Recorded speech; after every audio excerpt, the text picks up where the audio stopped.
Hello दोस्तों, कैसे हो? तो आशा करता हूँ कि आप लोग अच्छे होइएगा। तो दोस्तों, आज जो हम वीडियो लेके आप लोग के सामने आया हूँ तो वो है जो मतलब मंत्रिपरिषद, उपराष्ट्रपति, विधेयक, सांसद, मतलब जितना भी होता है, राष्ट्रपति, उपराष्ट्रपति, राष्ट्रपति और जितना भी होता है उनके बारे में हम चर्चा करेंगे इस वीडियो में। और अच्छे से देखिएगा दोस्तों, आप शुरू से अंत तक नहीं देखते हैं तो दोस्तों आपसे विनती है कि आप शुरू से लेकर अंत तक ज़रूर देखिए ताकि आप लोग कुछ ज़रूर सीख पाइएगा। ठीक है, तो देखते हैं आप लोग को इस वीडियो में कि आप लोग से कितना क्वेश्चन बनता है और अपने अनुमान से बताइएगा कि कितना क्वेश्चन हमें बना है। ठीक है, तो ये क्वेश्चन जो है वह भारत की राज्य व्यवस्था से ली गई है क्वेश्चन। तो इसमें देखेंगे कि क्या क्या क्वेश्चन पूछता है और ये जो एसएससी बीपीएससी जो एग्ज़ाम है उसके पैटर्न के आधारित पर दिया गया क्वेश्चन। तो आपसे अनुरोध है कि आप मेरे वीडियो को जरूर देखें और चैनल पर सब्सक्राइब, अगर चैनल को सब्सक्राइब नहीं किया तो चैनल को जरूर सब्सक्राइब करें। ठीक है, चलिए तो क्वेश्चन की ओर बढ़ते। तो एक नंबर क्वेश्चन क्या करा कि कह रहा है कि लोकसभा आयोजित करने के लिए अपेक्षित गणपूर्ति, यानी गणपूर्ति को क्या कहते हैं? कोरम, यानी कोरम क्या है, यानी लोकसभा आयोजित करने के लिए अपेक्षित गणपूर्ति क्या है? तो option A 16, option B 18, option C 110 और ऑप्शन डी 15। तो इसका राइट आंसर क्या आ जाएगा? ऑप्शन सी यानी 110। ठीक है, चलो दोस्तों 2 नंबर देखते हैं। कह रहा है कि पहले अविश्वास प्रस्ताव और दूसरे अविश्वास प्रस्ताव के बीच कितना अंतर होना चाहिए, यानी पहले अविश्वास और दूसरा अविश्वास जो प्रस्ताव है तो उनका अंतर कितना होना चाहिए, बीच का अंतर। ऑप्शन ए 2 महीने, ऑप्शन बी 3 महीने, ऑप्शन सी 6 महीने और ऑप्शन डी 9 महीने। तो इसका राइट आंसर क्या आ जाएगा? हुआ ऑप्शन नंबर सी यानी 6 महीने। ठीक है, पहले अविश्वास और दूसरे अविश्वास के अंतर बीच जो अंतर है वह 6 महीने। ठीक है, चलिए तो 3 नंबर देखते हैं हम। कह रहा है कि भारतीय संसद में लोक लेखा समिति का अध्यक्ष होता है, यानी भारतीय संसद में लोक सेवा समिति का जो अध्यक्ष होता है वो कौन होता है? ऑप्शन ए विपक्षी दल का नेता, ऑप्शन बी लोकसभा अध्यक्ष, ऑप्शन सी लोकसभा का उपाध्यक्ष और ऑप्शन डी राज्यसभा का अध्यक्ष। तो इसका राइट आंसर क्या हो जाएगा? ऑप्शन नंबर ए यानी विपक्षी दल का नेता। ठीक है, चलिए तो 4 नंबर देखते हैं हम क्वेश्चन। कह रहा है कि भारत में निम्न में से किस पर किए गए खर्चे के लिए हर वर्ष बजटीय अनुमोदन लेने की जरूरत नहीं होती है? ऑप्शन ए रक्षा, ऑप्शन बी प्राकृतिक संकट, ऑप्शन सी समेकित निधि और ऑप्शन डी आकस्मिकता निधि। तो इसका राइट आंसर बी यानी प्राकृतिक संकट। यानी भारत में जो खर्चा के लिए हर वर्ष जो बजटीय अनुमोदन किया जाता है तो उनका ज़रूरत नहीं होता है, तो किनका? प्राकृतिक संकट का। ठीक है, चलिए दोस्तों 5 नंबर आप देखते हैं। कह रहा कि निम्न में से कौन सी नियुक्ति भारत के राष्ट्रपति के अधिकार में नहीं है, यानी कौन सा मतलब भारत के राष्ट्रपति अधिकार में नहीं है। ये 4 ऑप्शन दिया, इसमें से आप बताइए कि इसमें से कौन सा भारत के जो राष्ट्रपति है उनका अधिकार नहीं है इसमें। ऑप्शन ए भारत का मुख्य न्यायाधीश, ऑप्शन बी अध्यक्ष वित्त आयोग, ऑप्शन सी थल सेना अध्यक्ष और ऑप्शन डी लोकसभा का अध्यक्ष। तो इसका right answer option number D यानी लोकसभा का अध्यक्ष जो भारत के राष्ट्रपति के अधिकार में नहीं है। ठीक है, चलो दोस्तों 6 नंबर आप देखते हैं। कह रहा कि राज्यसभा के सदस्यों का चुनाव कितने अवधि के लिए होता है, यानी राज्यसभा के सदस्यों का जो चुनाव होता है वो कितने वर्ष के लिए होता है? तो ऑप्शन ए 2 वर्ष, ऑप्शन बी 4 वर्ष, ऑप्शन सी 6 वर्ष और ऑप्शन डी 5 वर्ष। तो इसका राइट आंसर क्या हो जाएगा? ऑप्शन नंबर सी यानी 6 वर्ष। यानी राज्यसभा सदस्यों का जो चुनाव होता है तो उनका अवधि 6 वर्ष है। ठीक है, चलिए दोस्तों 7 नंबर अब देखते हैं क्वेश्चन। कह रहा है कि संसद के किस वित्तीय समिति में राज्यसभा का कोई प्रतिनिधित्व नहीं होता है? ऑप्शन ए लोक लेखा समिति, ऑप्शन बी प्राक्कलन समिति, ऑप्शन सी लोक उपक्रम समिति और ऑप्शन डी व्यय समिति। तो इसका राइट आंसर क्या हो जाएगा? ऑप्शन नंबर बी यानी प्राक्कलन समिति। यानी संसद के किस सदन वित्तीय समिति से? तो प्राक्कलन समिति से जो है वह राज्यसभा का कोई भी प्रतिनिधित्व नहीं करता है। ठीक है, चलिए तो आगे की ओर क्वेश्चन बढ़ रहा है। कह रहा है कि अप्रत्याशित व्यय संसद के पूर्व अनुमोदन के बिना किस निधि से किया जाता है? ऑप्शन ए भारत के संचित निधि, ऑप्शन बी भारत के आकस्मिकता निधि, ऑप्शन सी लेखानुदान और ऑप्शन डी राजकोष से। तो इसका राइट आंसर बी यानी भारत का आकस्मिकता निधि से, ठीक है। यानी अप्रत्याशित व्यय संसद के जो पूर्व यानी पहले जो है तो उनका अनुमोदन, पहले अनुमोदन क्या गया उनके बिना किस निधि से किया जाता, तो भारत के आकस्मिकता के निधि से, ठीक है।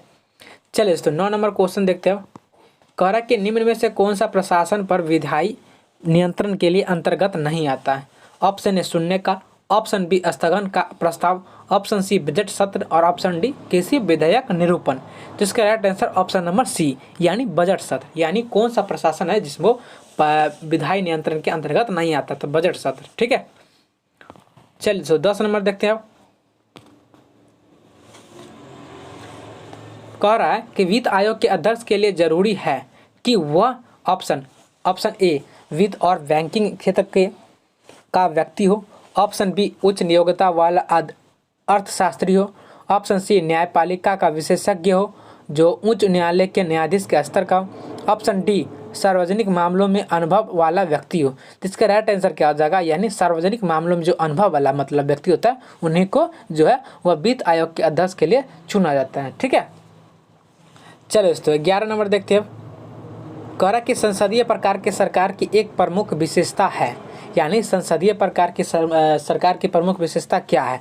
ऑप्शन ए कार्यपालिका का नियत कार्यकाल, ऑप्शन बी कार्यपालिका लोगों के प्रति उत्तरदायी होती है, ऑप्शन सी कार्यपालिका विधानमंडल से अलग होती है, ऑप्शन डी संसद के प्रति मंत्रिपरिषद का सामूहिक उत्तरदायित्व। तो इसका right answer option number D, यानी जो संसदीय प्रकार की सरकार की जो मुख्य विशेषता है वो संसद के प्रति मंत्रिपरिषद का सामूहिक उत्तरदायी होता है, ठीक है। चलिए तो 12 नंबर आप देखते हैं। कह रहा है कि हाउस ऑफ द पीपल को लोकसभा का नाम किस वर्ष दिया गया था। यानी हाउस ऑफ द पीपल का जो लोकसभा है तो उनका नाम किस वर्ष दिया गया था।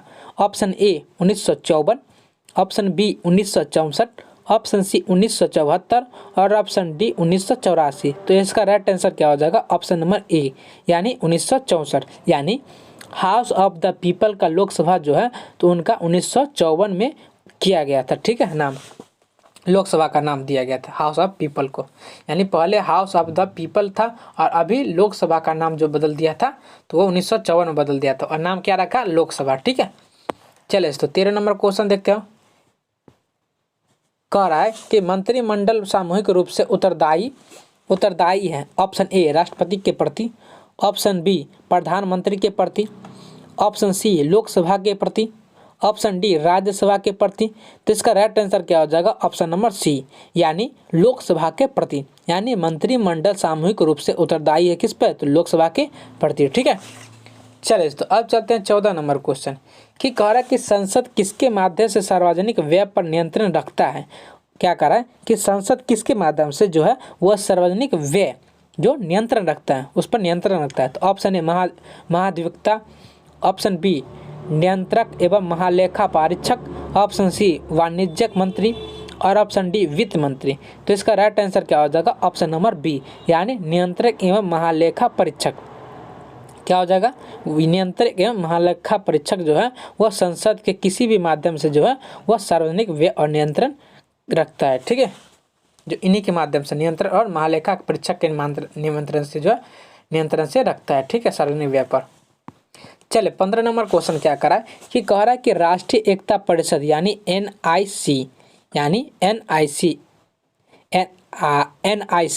राष्ट्रीय एकता परिषद, ठीक है, इसका अध्यक्ष कौन होता है। ऑप्शन ए प्रधानमंत्री, ऑप्शन बी वित्त मंत्री, ऑप्शन सी गृह मंत्री और ऑप्शन डी भारत के राष्ट्रपति। तो इसका राइट आंसर क्या हो जाएगा, ऑप्शन नंबर ए यानी प्रधानमंत्री। यानी राष्ट्रीय एकता परिषद का जो अध्यक्ष होता है वो प्रधानमंत्री ही होता है, ठीक है।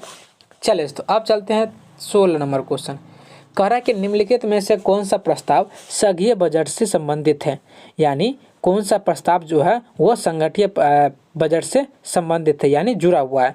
ऑप्शन ए स्थगन, ऑप्शन बी निंदा, ऑप्शन सी कटौती, ऑप्शन डी इनमें से कोई नहीं यानी नॉन ऑफ दीज।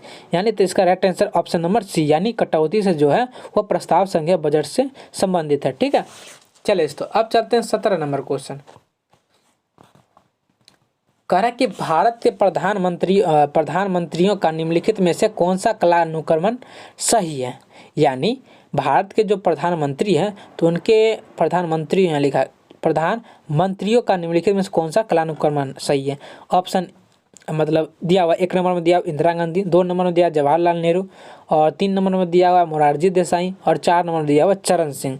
तो ऑप्शन देखते हैं। ऑप्शन तो इसका राइट आंसर क्या हो जाएगा, डायरेक्ट बता देते हैं। इसका right answer option number C, यानी 2, 1, 3 और 4, यानी निम्न क्रम से, यानी पहले कौन आया, पहले उसके बाद कौन आया, उसके बाद कौन आया, वो दर्शाना है आपको। मतलब कालानुक्रमण, यानी पहले कौन आया, उसके बाद कौन आया, उसके बाद कौन आया। ठीक है, मतलब 1, 2, 3, 4 पहले, मतलब इस विधि आपको दिया हुआ है तो इसमें से बदलाना है कि पहले कौन आया है, उसके बाद कौन आया। तो पहले आया था 2, उसके बाद 1 नंबर यानी जवाहरलाल नेहरू पहले आए थे, उसके बाद इंदिरा गांधी आए थे और उसके बाद मोरारजी देसाई आए थे, उसके बाद अंत में चरण सिंह आए थे। ठीक है,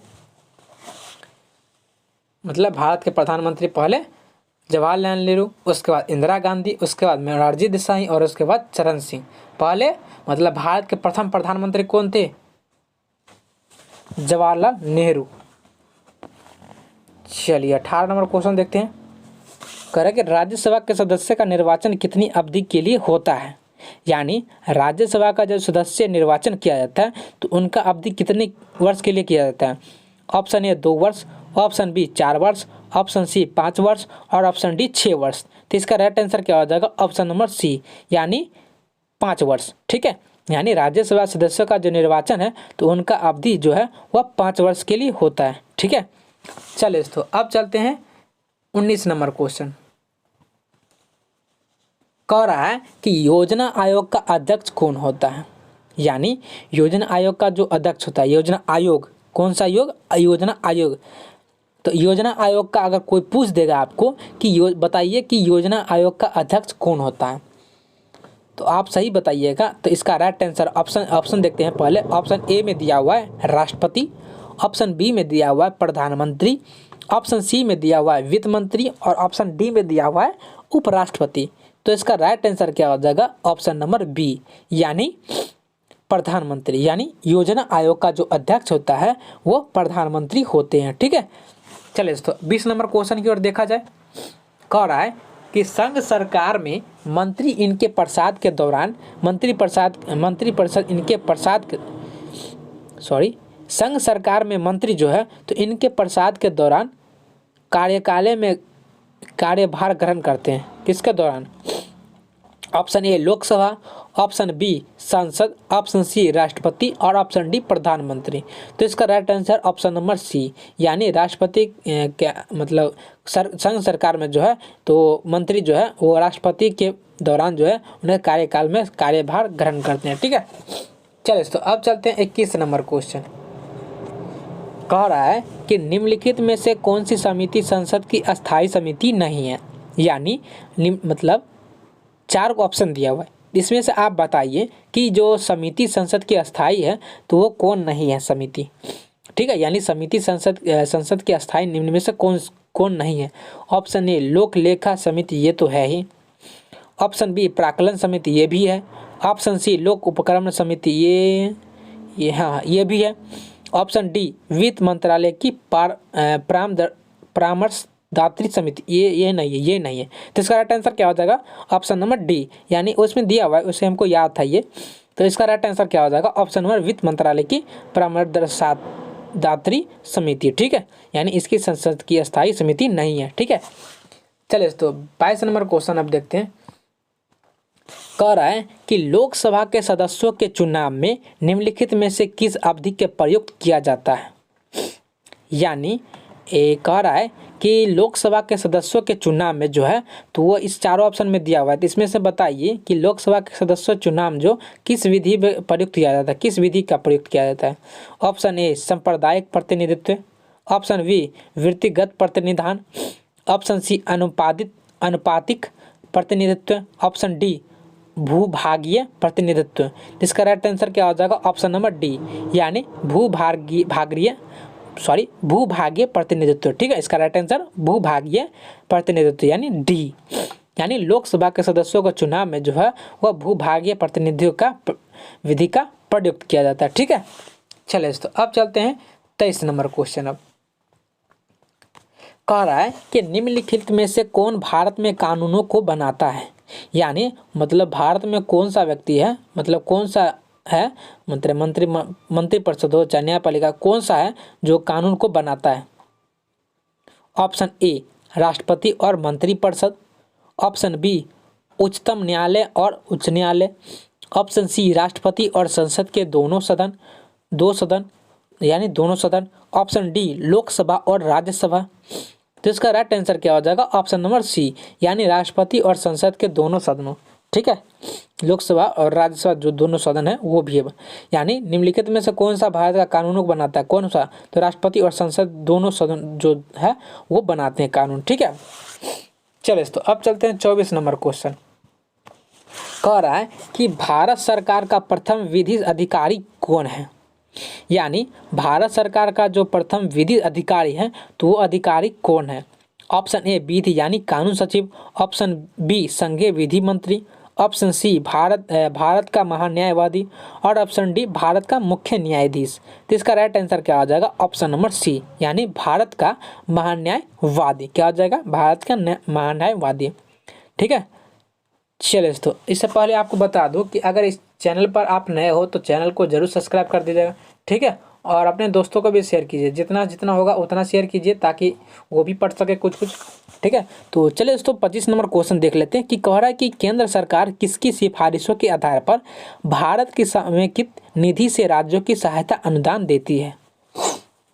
यानी केंद्र सरकार जो है वो किसकी सिफारिश पर जो है वो आधार पर भारत को समेकित निधि से जो है वह राज्यों को सहायक अनुदान प्रदान करती है। यानी तो ऑप्शन ए योजना आयोग, तो योजना आयोग के कौन होता है अध्यक्ष, तो प्रधानमंत्री होते हैं, और ऑप्शन बी संघीय वित्त मंत्री, ऑप्शन सी वित्त आयोग और ऑप्शन डी राष्ट्रीय विकास परिषद।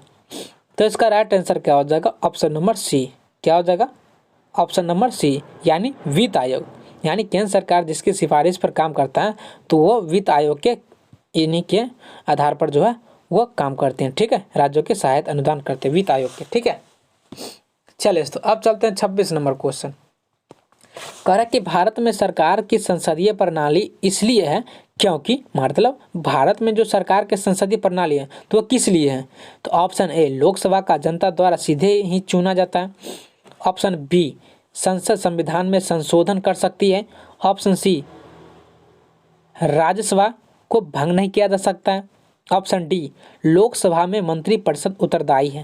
तो इसका राइट आंसर क्या हो जाएगा, ऑप्शन नंबर डी यानी लोकसभा में मंत्रिपरिषद उत्तरदायी है। ठीक है, यानी भारत में सरकार की संसदीय प्रणाली इसलिए है क्योंकि लोकसभा में मंत्रिपरिषद उत्तरदायी होते हैं। ठीक है, चलिए दोस्तों अब चलते हैं 27 नंबर क्वेश्चन। कह रहा है कि संसद के विधेयकों के बारे में राष्ट्रपति किस प्रकार के निषेधाधिकार का प्रयोग कर सकते हैं। ऑप्शन ए निलंबन, ऑप्शन बी जेबी, ऑप्शन सी सीमित और ऑप्शन डी उपयुक्त में से सभी यानी ऑल ऑफ दीज। यानी मतलब इसका राइट आंसर बी यानी जेबी यानी संसद के विधेयक के बारे में राष्ट्रपति किस प्रकार का, जेबी प्रकार का जो है वह निषेधाधिकार का प्रयोग कर सकते हैं। ठीक है, चलिए दोस्तों अब चलते हैं 28 नंबर क्वेश्चन।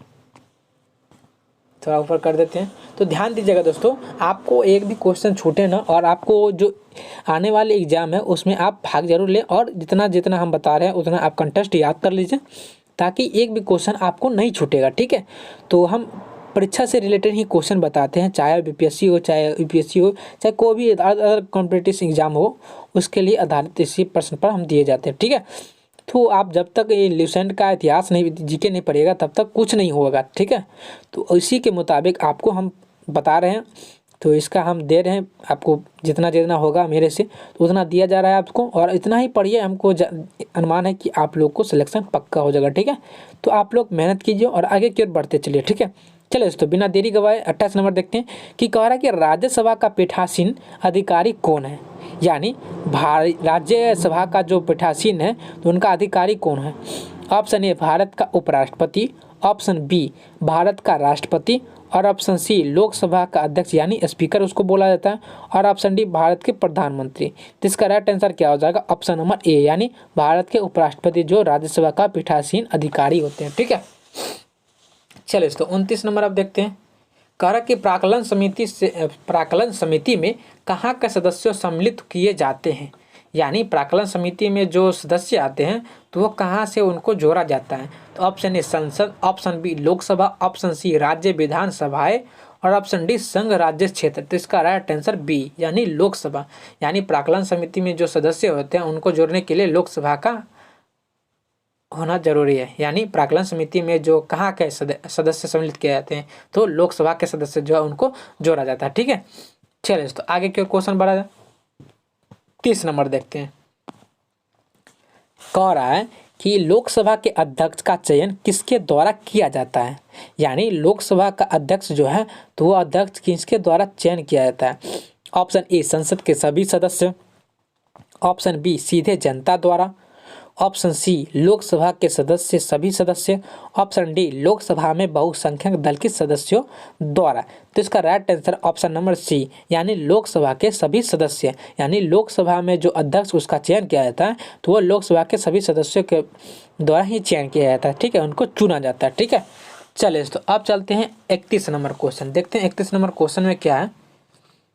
कह रहा कि प्राक्कलन समिति में कौन सम्मिलित किए जाते हैं, यानी प्राक्कलन समिति जो है तो उसमें कौन सम्मिलित किए जाते हैं। ऑप्शन ए लोकसभा से 30 सदस्य, ऑप्शन बी राज्यसभा से 30 सदस्य, ऑप्शन सी दोनों सभाओं से 30 सदस्य, ऑप्शन डी लोकसभा से 22 सदस्य। तो इसका राइट आंसर क्या हो जाएगा, ऑप्शन नंबर ए यानी लोकसभा से 30 सदस्य। यानी प्राक्कलन समिति में जो सम्मिलित किया जाता है तो वो लोकसभा से 30 सदस्य सम्मिलित किया जाता है। ठीक है, जोड़ा जाता है। ठीक है, चलिए तो अब चलते हैं 32 नंबर क्वेश्चन। कह रहा है निम्नलिखित में से कौन सी मंदे समवर्ती सूची के अंतर्गत आती है, यानी कौन सा मंदे समवर्ती सूची है जो इनके अंतर्गत आते हैं। ऑप्शन ए मजदूरी संघ, ऑप्शन बी नागरिकता, ऑप्शन सी स्थानीय शासन, ऑप्शन डी अंतर्राज्यीय नदियाँ। तो इसका ऑप्शन क्या हो जाएगा, ऑप्शन नंबर ए यानी मजदूरी संघ। यानी कौन सा मंदे समवर्ती सूची है जो इनके अंतर्गत आते हैं, तो मजदूरी संघ। ठीक है, चलिए दोस्तों अब चलते हैं 33 नंबर क्वेश्चन। कह रहा है कि किस अवधि के दौरान केंद्र सरकार के कर्मचारियों का वेतन कम किया जा सकता है, यानी किस अवधि के अंतर्गत जो है वह सरकार के कर्मचारियों का जो वेतन है वह कम किया जा सकता है। ऑप्शन ए राष्ट्रीय आपातकाल, ऑप्शन बी राज्य आपातकाल, ऑप्शन सी वित्तीय आपातकाल, ऑप्शन डी इनमें से कोई भी नहीं, यानी नॉन ऑफ दिस कर दीजिए। तो इसका right answer option number C यानी वित्तीय आपातकाल। यानी किस अवधि के थे, तो वित्तीय आपातकाल के दौरान जो है वह सरकार के कर्मचारियों का वेतन जो है वह कम किया जा सकता है, केंद्र सरकार के कर्मचारियों को। ठीक है, चलिए दोस्तों अब चलते हैं 34 नंबर क्वेश्चन। कह रहा है कि कोई विधेयक धन विधेयक या नहीं, यह निर्णय किसके द्वारा किया जाएगा, यानी कौन विधेयक है कौन विधेयक नहीं है, यह निर्णय किसके द्वारा किया जाएगा। ऑप्शन ए वित्त मंत्री, ऑप्शन बी राष्ट्रपति, ऑप्शन सी राज्यसभा अध्यक्ष और ऑप्शन डी लोकसभा अध्यक्ष। तो इस जो लोकसभा अध्यक्ष को स्पीकर भी बोला जाता है, तो इसका राइट आंसर लोकसभा अध्यक्ष। ठीक है, इन्हीं के द्वारा जो है कोई विधेयक या धन विधेयक है या निर्णय जो है यही लेते हैं, लोकसभा अध्यक्ष। ठीक है, चलिए दोस्तों 35 नंबर देखते हैं। कह रहा है संसद के दोनों सदनों के संयुक्त अधिवेशन का सभापतित्व कौन करता है। ऑप्शन ए राष्ट्रपति, ऑप्शन बी उपराष्ट्रपति, ऑप्शन सी लोकसभा का अध्यक्ष और ऑप्शन डी प्रधानमंत्री। तो इसका राइट आंसर क्या हो जाएगा, ऑप्शन नंबर सी यानी लोकसभा का अध्यक्ष। ठीक है, चलिए दोस्तों अब चलते हैं 36 नंबर क्वेश्चन। कह रहा है केंद्रीय मंत्रिमंडल में मंत्रिमंडल सदस्यों का पद निम्नलिखित में से किसको मिलाता है। ऑप्शन ए उच्चतम न्यायालय का न्यायाधीश, ऑप्शन बी भारत सरकार का सचिव, ऑप्शन सी प्रधानमंत्री का राजनीतिक सलाहकार, ऑप्शन डी योजना आयोग के उपाध्यक्ष। तो इसका राइट आंसर हो जाएगा ऑप्शन नंबर डी यानी योजना आयोग का उपाध्यक्ष जो है वो केंद्रीय मंत्रिमंडल में मंत्रिमंडल सदस्यों का पद मिलाता है। ठीक है, चलिए दोस्तों अब चलता है 37 नंबर क्वेश्चन। कह रहा है लोक लेखा समिति के बेसिक या मूल अधिकार क्या है। ऑप्शन ए सांविधिक निकायों, ट्रेडिंग और विनिर्माण स्कीमों एवं परियोजनाओं के आय व्यय का दर्शाने वाले लेखा विवरणों की जांच करना। ऑप्शन बी स्टोर और स्टॉक के लेखा की जांच करना। ऑप्शन सी स्वायत्त निकायों के लेखा विवरण की जांच करना। और ऑप्शन डी उपरोक्त में से सभी। यानी इसका राइट आंसर जो होगा वो ए नंबर होगा, यानी संवैधानिक निकायों, ट्रेंडिंग और विनिर्माण स्कीमों एवं परियोजनाओं के आय और व्यय को दर्शाने वाले लेखा विवरणों की जांच करना होता है। ठीक है, चले सो मूल आधार यही है। चलो दोस्तों अब चलते 38 नंबर क्वेश्चन। कह रहा है यह कौन निर्णय करता है कि अमुक विधेयक धन विधेयक है या नहीं। तो ऑप्शन ए प्रधानमंत्री, ऑप्शन बी लोकसभा अध्यक्ष, ऑप्शन सी राज्यसभा की सभापति, ऑप्शन डी राष्ट्रपति। तो इसका right answer option number B यानी लोकसभा अध्यक्ष, यानी जो निर्णय करता है जो अमुक विधेयक धन विधेयक है या जो लोकसभा अध्यक्ष करता है। ठीक है, चले दोस्तों 39 नंबर क्वेश्चन देखते हैं। ये कह रहा है अगर दोस्तों आप चैनल पर अभी नए हैं तो चैनल को जरूर सब्सक्राइब कर लीजिए और अपने दोस्तों को भी शेयर कीजिए। ठीक है, और लाइक करते रहिए, आपको लाइक करते रहिए और आपको इस वीडियो को शेयर भी कीजिए। ठीक है, चलिए दोस्तों 39 नंबर कह रहा है मौलिक अधिकारों पर यथोचित प्रतिबंध कौन लगा सकता है। यानी मौलिक अधिकारों पर यथोचित जो प्रतिबंध है वह कौन लगा सकता है। ऑप्शन ए मंत्रिपरिषद, ऑप्शन बी संसद, ऑप्शन सी जनता, ऑप्शन डी मंत्रिमंडल। और इसका right answer option number B, यानी इसका राइट आंसर जो हमें होगा ऑप्शन नंबर बी यानी संसद होगा। ठीक है, यानी मौलिक अधिकारों पर यथोचित जो प्रतिबंध लगाता है वो संसद लगाता है। ठीक है, चलिए दोस्तों 40 नंबर आप देखते हैं। कह रहा है कि संसद की लोक लेखा समिति का अध्यक्ष नियुक्त किया जाता है। यानी संसद की लोक लेखा समिति का अध्यक्ष जो है वह कौन नियुक्त करता है। ऑप्शन ए लोकसभा के अध्यक्ष द्वारा, ऑप्शन बी भारत के प्रधानमंत्री द्वारा, ऑप्शन सी भारत के राष्ट्रपति द्वारा, ऑप्शन डी राज्यसभा के अध्यक्ष द्वारा। तो इसका राइट आंसर क्या हो जाएगा ऑप्शन नंबर ए यानी लोकसभा के अध्यक्ष द्वारा। ठीक है, यानी संसद के लोक लेखा समिति का जो अध्यक्ष नियुक्त करता है वो लोकसभा के अध्यक्ष द्वारा किया जाता है। ठीक है, चलो दोस्तों 41 नंबर क्वेश्चन अब देखते हैं।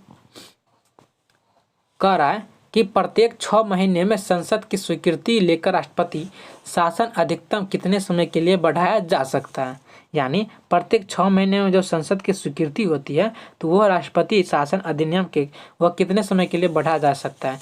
ऑप्शन ए 6 महीने, ऑप्शन बी 1 साल, ऑप्शन सी 2 साल, ऑप्शन डी 3 साल। तो इसका राइट आंसर हो जाएगा ऑप्शन नंबर डी यानी 3 साल। यानी जो संसद की स्वीकृति है तो वो राष्ट्रपति जो है वो 3 साल के लिए बढ़ा दे सकते हैं। ठीक है, बढ़ा दे सकते हैं। चलिए दोस्तों अब चलते हैं 42 नंबर क्वेश्चन। कह रहा है कि भारत में संसदीय ढांचे में 2 अस्थायी सदनों का नाम बताइए। यानी भारत में जो संसदीय ढांचे हैं तो वो 2 अस्थायी सदनों का नाम बताना है आपको। ऑप्शन ए राज्यसभा और विधानसभा, ऑप्शन बी लोकसभा और विधान परिषद, ऑप्शन सी राज्यसभा और विधान परिषद, ऑप्शन डी लोकसभा और विधानसभा। तो इसका राइट आंसर क्या हो जाएगा ऑप्शन नंबर डी यानी लोकसभा और विधानसभा। ठीक है, तो चले दोस्तों ये आपको इसीलिए हम ऑप्शन दे रहे हैं कि इसी तरह आपको पूछे जाएगा। ठीक है, तो क्वेश्चन के मुताबिक आप देखिए कि ऑप्शन किस प्रकार दिया जा रहा है, उसी प्रकार कहीं आपको मिल ना जाए। इसी कारण हम आपको ऑप्शन बाय ऑप्शन देते हैं और आपको समझाते भी हैं कि किस प्रकार क्वेश्चन दिया जा रहा है और ऑप्शन दिया जा रहा है और इसके नीचे ऑप्शन भी दिया जा रहा है ताकि आप लोग को सहूलियत हो आपको देखने में। ठीक है, चलिए दोस्तों 43 नंबर देखते हैं। कह रहा है कि किस सदन में अध्यक्ष उस सदन का सदस्य नहीं होता है। Option A Lok Sabha, option B Rajya Sabha, option C Vidhan Sabha और ऑप्शन डी विधान परिषद। तो इसका right answer option number B क्या हो जाएगा ऑप्शन नंबर बी यानी राज्यसभा। यानी किस सदन में जो अध्यक्ष सदन का सदस्य होता है वो को नहीं होता है। यानी किस सदन में अध्यक्ष उस सदन का सदस्य नहीं होता तो राज्यसभा में। ठीक है, चलिए दोस्तों 44 नंबर देखते हैं कि कह रहा है कि सरकार की संसदीय प्रणाली का अन्य संक्रमणीय गुण निम्नलिखित में से कौन सा है। यानी सरकार की संसदीय प्रणाली का जो अन्य संक्रमणीय गुण है वह कौन सा है। ऑप्शन ए संविधान की लोचशीलता, ऑप्शन बी कार्यपालिका और विधानमंडल का संयोजन, ऑप्शन सी न्यायपालिका की सर्वोच्चता, ऑप्शन डी संसदीय संप्रभुता। तो इसका राइट आंसर क्या हो जाएगा ऑप्शन नंबर बी यानी कार्यपालिका और विधानमंडल का संयोजन। ठीक है, चलिए दोस्तों अब चलते हैं 45 नंबर क्वेश्चन। कह रहा है कि भारत में कभी कभी हरित मंत्रालय कहाँ जाने वाला मंत्रालय है। कहा जाने वाला मंत्रालय? तो ऑप्शन ए कृषि एवं ग्राम विकास, ऑप्शन बी पर्यावरण एवं वन, ऑप्शन सी धरातल और परिवहन, ऑप्शन डी नगर विकास और भूदृश्य निर्माण। तो इसका right answer option number B यानी पर्यावरण और वन। ठीक है, यानी भारत में कभी कभी जो है वह हरित मंत्रालय को क्या कहा जाता है? तो पर्यावरण एवं वन कहा जाता है। ठीक है, चलिए दोस्तों समझ गए। चलिए दोस्तों 46 नंबर देखते हैं। कह रहा है कि संघीय सरकार किस स्वरूप की होती है? यानी संघीय सरकार जो है वह किस रूप की होती है? तो ऑप्शन ए केंद्र द्वारा नियंत्रण, ऑप्शन बी राज्यों की अपील, ऑप्शन सी केंद्र और राज्यों के बीच करार, और ऑप्शन डी एकल पार्टी शासन। यानी इसका राइट आंसर जो होगा ऑप्शन नंबर सी हो जाएगा। यानी संघीय सरकार किस स्वरूप की होती है? तो केंद्र और राज्यों के बीच की करार यानी दरार बनकर। ठीक है, चलिए दोस्तों 47 नंबर देखते हैं कि कह रहा है कि भारत का प्रधानमंत्री बनने के लिए जो अपेक्षित न्यूनतम आयु है वह कितनी होनी चाहिए? यानी भारत के अगर प्रधानमंत्री आप बनते हैं तो आपकी आयु जो है न्यूनतम आयु कितनी होनी चाहिए? ऑप्शन ए में दिया हुआ 18 वर्ष, ऑप्शन बी में दिया हुआ 25 वर्ष, और आपको सी में दिया हुआ 30 वर्ष और डी में दिया हुआ 35 वर्ष। तो इसका right answer option number B यानी 25 वर्ष आपको होगा तो आप प्रधानमंत्री बनने के लिए लायक होंगे। ठीक है, चलिए तो 48 नंबर देखते हैं। कह रहा है कि राज्यसभा के सदस्यों की अधिकतम संख्या है, यानी राज्यसभा सदस्यों की जो अधिकतम संख्या है वह क्या है, कितना है? Option A 220, option B 200, option C 250 और ऑप्शन डी 240। तो इसका राइट आंसर हो जाएगा ऑप्शन नंबर सी यानी 250 जो राज्यसभा के सदस्यों का अधिकतम संख्या। ठीक है, चलिए तो 49 नंबर देखते हैं कि कह रहा है कि संसदीय और राष्ट्रपति प्रणाली की सरकार के बीच मुख्यतः क्या अंतर होता है? यानी संसदीय और राष्ट्रपति प्रणाली की जो सरकार के बीच जो मुख्य अंतर है वह क्या होती है? ऑप्शन ए उसके संघीय स्वरूप, ऑप्शन बी संविधान की दृढ़ता, ऑप्शन सी नियोजक कर्मचारी संबंध और ऑप्शन डी विधायी कार्यकारी संबंध। तो इसका राइट आंसर जो होगा ऑप्शन नंबर डी यानी विधायी कार्यकारी संबंध। यानी संसदीय और राष्ट्रपति प्रणाली की जो सरकार के बीच मुख्यतः अंतर है वो विधायक कार्यकारी का संबंध है। ठीक है, चलिए दोस्तों अब चलते हैं 50 नंबर क्वेश्चन, इस वीडियो का लास्ट क्वेश्चन देखते हैं। ठीक है, कि कह रहा है 50 नंबर जो संसद के 2 सत्रों के बीच अधिकतम कितना अंतराल दिया जाता है? यानी 2 सत्र जो होता है उनका सत्र का बीच जो अंतर है वह कितना दिया जाता है? ऑप्शन 1 महीने, ऑप्शन बी 3 महीने, ऑप्शन सी 6 महीने और ऑप्शन डी 12 महीने। तो इसका राइट आंसर हो जाएगा ऑप्शन नंबर सी यानी 6 महीने। यानी संसद के 2 सत्र होता है, जो एक होता है ग्रीष्म एगो शीत। ठीक है, तो भाई एगो ठंड में होता है एगो गर्मी में होता है। ठीक है, तो इनका जो अंतराल है वह 6 महीनों के लिए होता है। ठीक है, तो चलिए दोस्तों आज का जो मेरा वीडियो है आज का ख़त्म होता है और आशा करता हूँ कि आप लोग को अच्छे तरीके से समझ में आया होगा। ठीक है, तो ध्यान रखिए दोस्तों जो मैं क्वेश्चन पढ़ा रहा हूँ वो ल्यूसेंट जीके से दिया जा रहा है आपको। ठीक है, ल्यूसेंट इतिहास। ठीक है, तो चलिए दोस्तों आज का वीडियो यहीं पर समाप्त करते हैं और फिर मिलते हैं कल के नेक्स्ट वीडियो में। ठीक है, इन्हीं वीडियो के साथ बने रहिए आप इस यूट्यूब चैनल पर और अपने लाड प्यार देते रहिए। चलिए फिर मिलते हैं कल के नेक्स्ट वीडियो में, बने रहिए। जय हिंद, जय भारत।